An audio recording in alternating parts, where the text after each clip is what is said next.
अष्टद्रव्य से चरण पूजा कराऊंगा।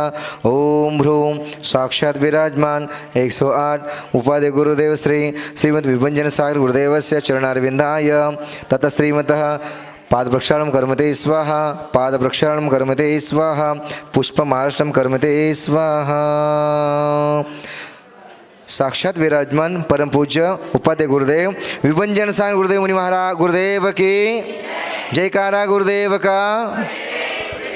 क्षणच्छल भावेन पूजनीया सरस्वती।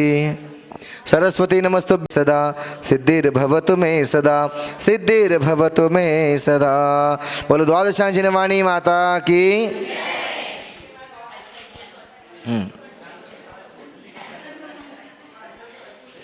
गुरुवारांचं आता प्रवचन सुरुवात होणार आहे।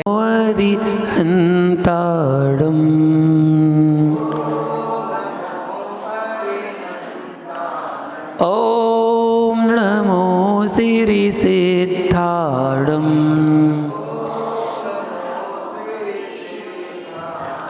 ओम नमो आयरियाडम। ओम नमो वज्रायाडम। ओम नमो लोये सौय साहुडम।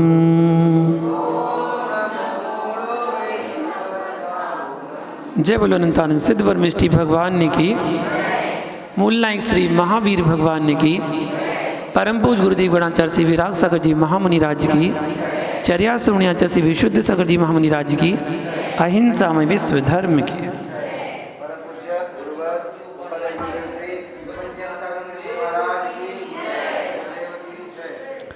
महानुभाव, छोटी छोटी शब्दों में हमारे आचार्यों ने गागर में सागर भरने का प्रयास किया है। अगर हम उन छोटी छोटी बातों को अच्छे से समझ जाएं तो हमारे जीवन में बहुत कुछ अच्छा हो सकता है। इसलिए अपने जीवन को हर दिन एक नया दिन बनाइए, बेहतर से बेहतर करने का प्रयास कीजिए। जब आपके जीवन में हर दिन नया हो जाएगा तो कुछ नया सोच, नए विचार आपके मन में जरूर आएंगे। ऐसी भावना भाइये कि आज का दिन मेरे लिए एक नया दिन है। जैसे आपके जीवन में जन्मदिन आता है ना, हैप्पी बर्थडे आता है, उस दिन कितनी खुशियाँ होती हैं। तो इसलिए अपने जीवन में हर दिन जन्मदिन मनाइए, हर दिन जन्मदिन। आज भी आपका जन्म हुआ है, रोज हम मरण को प्राप्त होते हैं और रोज हमारा जन्म होता है। जब हम सोते हैं ना तो हम मृत्यु तुल्य हो जाते हैं, मर जाते हैं एक तरह से बिल्कुल। और उसके बाद जब सुबह उठते हैं तो हमारा जन्म हो जाता है। तो जब जन्म होता है तभी तो बर्थडे होता है, हैप्पी बर्थडे, है ना। तो इसलिए हर दिन एक नया दिन जन्मदिन के रूप में मनाओ। हर दिन खुशियों के साथ उसका स्वागत करो, बड़े प्रसन्नता के साथ। पुरानी बातों को भूल कर, पुरानी बातों को भूल जाओ। जो हो चुका हो जाने दो, जो हो चुका हो जाओ, भूल जाओ। तभी आप अपने जीवन में प्रसन्न रह सकते हैं। व्यक्ति प्रसन्न रहना चाहता है तो क्या करे? अतीत का जिक्र मत करे और भविष्य की फिक्र मत करे। वर्तमान में जिए, जीवन का आनंद ले। क्या करना है? अतीत का जिक्र मत करो, भविष्य की फिक्र मत करो, वर्तमान में जियो, वर्तमान का आनंद लो। हम पुरानी बातों को उखाड़ने में लग जाते।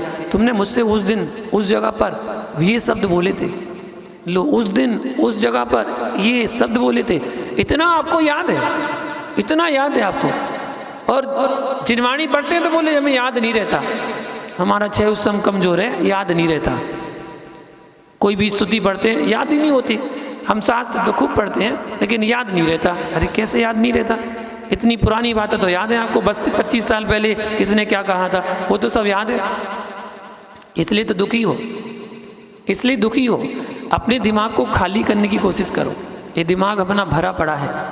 हम भगवान की भक्ति करने तो आते हैं लेकिन दिमाग में बहुत सारी बातों को लेकर आते हैं, बहुत सारे विकल्पों को लेकर आते हैं। हमें ये करना, हमें वो करना, हमें इसके बाद यहाँ पहुँचना, इतने बजे पहुँचना, इतने बजे ये काम करना है। इतने सारे विकल्पों को लेकर जब आते हैं ना तो भगवान की पूजा करने में फिर मन ही नहीं लगता।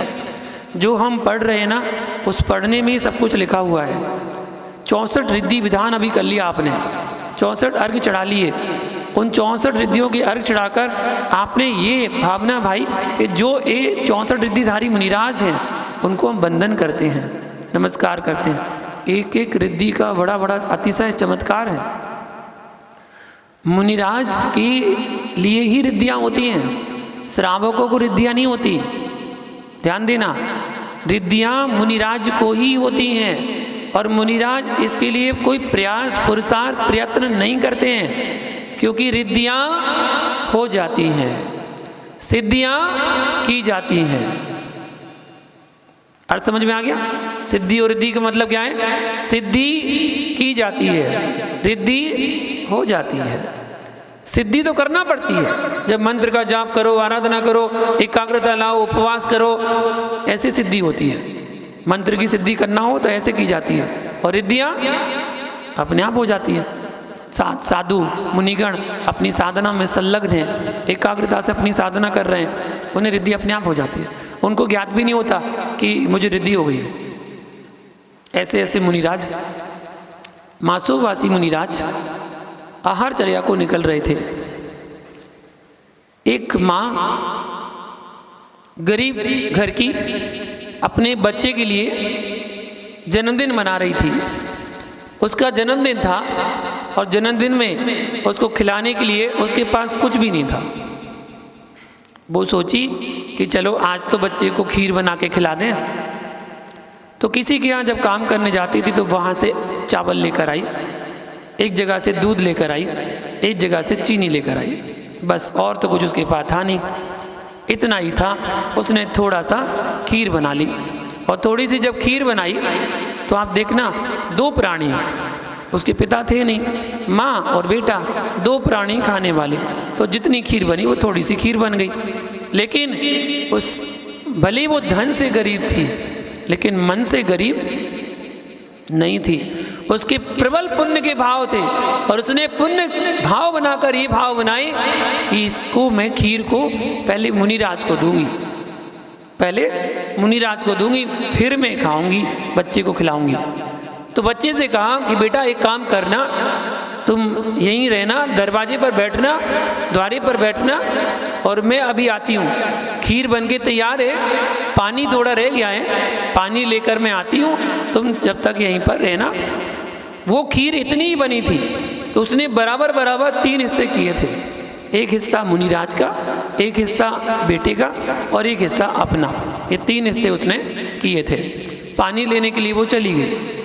पानी लेने गई, पानी भर के ला रही थी। मुनिराज, मासोवासी मुनिराज आहारचर्या को आ रहे थे। महीने भर उपवास करने के बाद आहारचर्या को आ रहे थे और प्रतिज्ञा विधि लेकर निकले थे। उनकी क्या विधि थी? घड़े पर घड़ा रखा हो, पानी भरा हुआ हो और छन्ने से ढका हुआ हो, ये विधि थी, तभी मैं पड़गान होगा। अब वहाँ से महिला चली आ रही थी। या मुनिराज आ रहे थे तो वह बालक को बोल कर गई थी कि कोई भी साधु त्यागी व्रती मुनिराज आए तो उनको जाने मत देना, उनको रोक लेना। बस इतना तो बच्चा सुन लिया कि रोक लेना।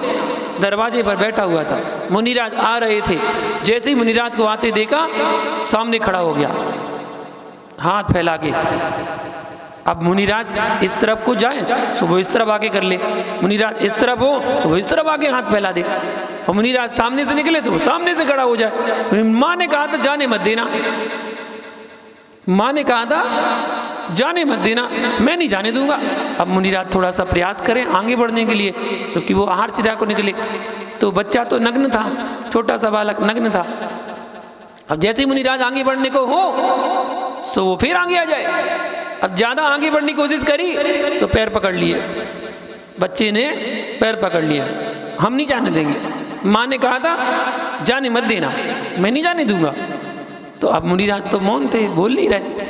अचानक उन्होंने दृष्टि ऊपर करी तो सामने से देखा वो महिला चली आ रही है जिसकी मटकी पर मटकर ऊपर सर पे रखा हुआ है और छन्नी से ढका हुआ है, वो सामने से चली आ रही है। जैसे ही सामने से उस महिला ने मुनिराज को देखा कि बच्चे ने मुनिराज को रोक रखा है, महिला वहीं से बोलती है, हे स्वामी नमोस्तु नमोस्तु नमोस्तु, हे स्वामी नमोस्तु नमोस्तु। मुनिराज की विधि थी और मुनिराज की विधि जैसी मिली तो पड़गाहन हो गया, पड़गान हो गया। बड़ी खुशी का समय, श्रावक के लिए बहुत खुशी का समय होता है जब मुनिराज उसके हाथ से पड़क जाए। उसे लगता है हाँ आज हमने मुनिराज का पड़गान कर लिया। इतनी खुशी होती है अंतरंग से कि बस 20 लोग खड़े हो और 20 लोग में मुनिराज आपके पास जाके खड़े हो जाए और आपको लगता है हाँ मुनिराज हमसे पड़ गए, आज हमसे पड़ गए। कितनी खुशी होती है। वो खुशी का माहौल था। महिला ने परिक्रमा लगाई, नवदावती पूर्वक अंदर लेके गई, उच्चासन गिरवज विराजमान कराया, पाद प्रक्षालन किया, पूजन किया, नमस्कार किया, मुद्रा छोड़कर मुनिराज खड़े हुए आहार के लिए। और जैसे ही आहार के लिए खड़े हुए महिला ने खीर ली, उसके बाद तो कुछ था ही नहीं, खीर थी बस। तो खीर मुनिराज को चलाई। मुनिराज ने बड़े अच्छे से ली क्योंकि सर्दी का मौसम था और ठंडी थोड़ी थोड़ी सी गरम गरम खीर थी। तो मुनिराज ने अच्छे से उसकी ली और उनकी पाड़ना प्रारंभ हुई। उन्होंने माँ ने मुनिराज का हिस्सा मुनिराज को दे दिया। अब मुनिराज का हाथ अंजलि खुली हुई है तो महिला ने तुरंत मन में विचार किया, मेरा क्या है, मैं तो बाद में भी खा लूँगी, आज बच्चे का जन्मदिन है, मुनिराज आए हैं, हमारे यहाँ से मुनिराज भूखे नहीं जाना चाहिए। उसने अपना हिस्सा तुरंत निकाला और मुनिराज को तुरंत दे दिया। जब मुनिराज को दे दिया तो मुनिराज की अंजलि खुली है।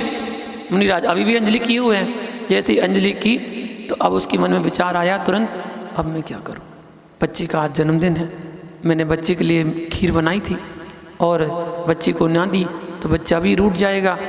अब मुनिराज की अंजलि खुली है, क्या करूं।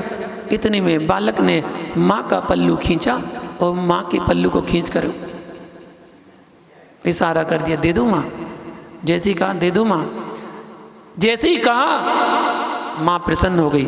माँ प्रसन्न होके और प्रसन्नता के साथ जो बच्चे का हिस्सा का खीर का था वो भी मुनिराज को दे दिया। और जैसे ही वो खीर का हिस्सा समाप्त हुआ मुनिराज ने हाथ धो लिए, हाथ धो के पानी पिया, उनका आहार संपन्न हो गया और संपन्न करके वो विहार कर गए जंगल की ओर। अब माँ सोचती है आज बच्चे का जन्मदिन है, बच्चे को कैसे मुँह मीठा कराऊं। तो बच्चे के भाव देखो, कभी कभी कहानी पढ़ते सुनते समय भी ऐसा लगता है कि क्या भाव भर दिए गए हैं।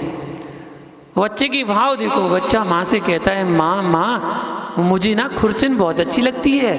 खुरचन जानते हैं, जो पतीली में लग जाती है नीचे, खीर बनाते समय नीचे लग जाती है, थोड़ी सी जल सी जाती है ना, लग जाती है। माँ माँ मुझे खुरचन बहुत अच्छी लगती है, खुरचन दे दो ना, खुरचन दे दो ना। तो माँ ने अपनी चम्मच झारी ली और कढ़ाई में जैसे ही खुरचन निकालने के लिए बोली, झारी बहुत भारी हो गई, बहुत भारी हो गई। माँ ने कहा ये क्या। और जैसी झारी बाहर निकाली, खीर से लबालब झारी भर के बाहर आई। एक बार निकाली, दो बार निकाली, तीन बार निकाली, वो खीर निकलती चली आ रही, निकलती चली आ रही। बच्चे को खिलाई, माँ ने खाई, पड़ोस वालों को खिलाई, मोहल्ला वालों को खिलाई, गांव वालों को खिलाई, पूरे गांव वालों को खीर खिलाई। वो खीर खत्म नहीं हुई। क्यों? क्योंकि जो मुनिराज आहार करने आए थे वो अक्षीण मानस रिद्धिधारी थे। जिस घर में मुनिराज आहार कर ले उस घर में चक्रवर्ती की सेना भी भोजन कर ले तब भी समाप्त नहीं होता है। वो तो फिर वो दो ही प्राणी थे। पूरे गांव को उन्होंने दावत दी, बोले बच्चे का जन्मदिन है, पूरे गांव को दावत, पूरे गांव को खीर खिलाई, तब भी वो खीर खत्म नहीं हुई थी। ऐसे रिद्धिधारी मुनिराज जिनके आज अपन ने अर्घ्य चढ़ाए हैं, ऐसे रिद्धिधारी मुनिराज होते हैं। उनमें भाव जरूर होना चाहिए। आपके भाव मुख्य प्रधान गुण रहते हैं। आप यहाँ पूजा भी कर रहे हैं ना, आपके भाव जरूर होना चाहिए कि हम साक्षात नंदीश्वर द्वीप में बैठे हैं, हम भगवान की उन प्रतिमाओं के दर्शन कर रहे हैं जहाँ पर 52 जिनालय हैं। एक एक जिनालय में चतुर्मुखी प्रतिमाएं विराजमान हैं। 13 जिनालय चारों दिशाओं में हैं और एक एक जिनालय में 108 प्रतिमाएं रत्नों से जड़ित रत्नमय प्रतिमाएं हैं और एक एक प्रतिमा 500 धनुष की उतंग प्रतिमा है। 500 धनुष मतलब 3000 फुट 3000 फुट की प्रतिमा, एक प्रतिमा। कल्पना करो, जब अपन गोमटेश बाहुबली भगवान के दर्शन करने जाते हैं तो बाहुबली भगवान के चेहरे को देखने के लिए क्या करना पड़ता है? 57 फुट की, मात्र 57 फुट की प्रतिमा को देखने के लिए आपको सिर ऊपर करना पड़ता है। तो सोचो, जब 3000 फुट के भगवान सामने हो तो आपको कहाँ सर करना पड़ेगा? मेरे ख्याल से लेटना ही पड़ेगा, और लेटोगे तब भी नहीं देख पाओगे, तब भी नहीं देख पाओगे भगवान दिख गए। ऐसे भाव, मुनिराज का थूक भी औषधि बन जाता है, मुनिराज का मल भी औषधि बन जाता है, मुनिराज से स्वर्शित की हुई वायु भी औषधि का काम कर लेती है। इन रिद्धियों का प्रभाव है, इन रिद्धियों के प्रभाव से ऐसा ही होता है। तो हम यही कहना चाहेंगे, आप सिद्ध चक्र महामंडल विधान की अर्चना यहाँ पर मंदिर में बैठकर कर रहे हैं। इस मंदिर को मंदिर मत मानना, इस मंदिर को नंदीश्वर दीप मानना कि हम नंदीश्वर दीप में बैठकर रचना कर रहे हैं। मैं अक्सर सबसे कहता हूँ, आज यहाँ पर बैठकर आप सामूहिक मिलकर बैठकर सिद्ध चक्र विधान कर रहे हैं, नंदीश्वर दीप की कल्पना कर रहे हैं, सब मिलकर कर रहे हैं। एक दिन ऐसा आएगा जब सब मिलकर साक्षात नंदीश्वर दीप जाकर अर्चना करेंगे। बस भावना कैसी होना चाहिए? उत्कृष्ट भावना, प्रबल भावना होना चाहिए। थोड़ा सा समय का ध्यान रखा करो। जब पूजा शुरू हो जाती है उसके बाद अपने अपने बैग लेके आते रहते, थोड़ा सा जल्दी जल्दी आ जाया करो, है ना। 7 बजे अभिषेक का समय है, 7:30 बजे तक अभिषेक, 7:40 तक अभिषेक खत्म हो जाता है। उसके बाद सीधी पूजा प्रारंभ हो जाती है। उस पूजा को शुरू से अंत तक करें, समय ज़्यादा नहीं लगता है, समय शीघ्र अतिशीघ्र हो ही जाता है। देख रहे, अभी अपनी चौथी पूजा हो चुकी है, अभी एक पूजा और अपन करेंगे, उसके बाद ये विधान अपन यहीं संपन्न करेंगे। तो समय का ज़्यादा ना लगते हुए, आपको देखते हुए कि आपके पास ज़्यादा समय नहीं है, इसको देखते हुए तो विधान को अपन ऐसे तरीके से कर रहे हैं। अपन को तो सिद्धों की अर्चना करना है, बस ऐसी भावना भाकर भगवान की भक्ति पूजा करें, आनंद के साथ पुण्य का अर्जन करें, इसी मंगल भावना के साथ। जय बोलो महावीर भगवान की।